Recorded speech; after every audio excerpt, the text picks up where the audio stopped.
Creating a reusable CapCut template starts with a finished design, but the publishing route depends on account eligibility. For this PC and Mac topic, first separate desktop editing features from the official template publishing steps documented in the CapCut app. CapCut Desktop is presented for both Mac and PC. Its public page lists effects and filters, media searching, keyframes and graphs, color adjustment, captions, aspect ratio changes, and access to projects across devices. The template article says creators can share designs with the community so other users can apply them to their own videos. That means a template should be built as a repeatable visual arrangement rather than as a one-off export. Before planning the template, check the platform boundary. The detailed publishing instructions are shown for the CapCut app, while the desktop page supplies editing and operating system context rather than a documented PC or Mac publishing menu. Open the Me page in the CapCut app and look for the Creator Center entrance.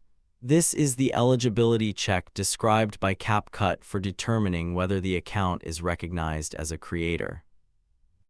If Creator Center appears, CapCut says the account can publish templates. If it does not appear, the source does not support claiming that the publishing controls are available, so resolve eligibility before planning a release. Start the design with New Project. This begins the documented template workflow and gives you a project in which the reusable arrangement can be built.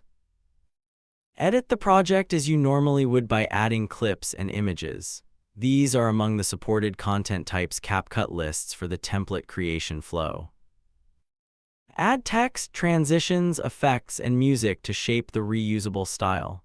CapCut also says templates can include stickers and filters, so use the elements that define the design you want others to recreate. Review the complete arrangement before publishing. Check that the visual order, text, transitions, and audio work together as a repeatable design rather than depending on a single private edit. Pay special attention to the soundtrack before sharing. CapCut specifically advises checking copyright compliance, so do not treat music review as an optional final detail. When the edit is complete, tap Post in the documented app flow. This is the next publishing control identified by CapCut after the project has been edited. Choose Publish as Template. CapCut describes this as the option that turns the finished arrangement into a template for other users. After publishing, the template becomes available for other users to use. The desktop product page still remains useful for editing context, including supported formats, captions, aspect ratios, and creative controls. Finally, remember the access boundary. Only verified creators with Creator Center access can publish templates. For PC or Mac editing, confirm your supported system and project workflow, then use the documented publishing controls available to your eligible CapCut account.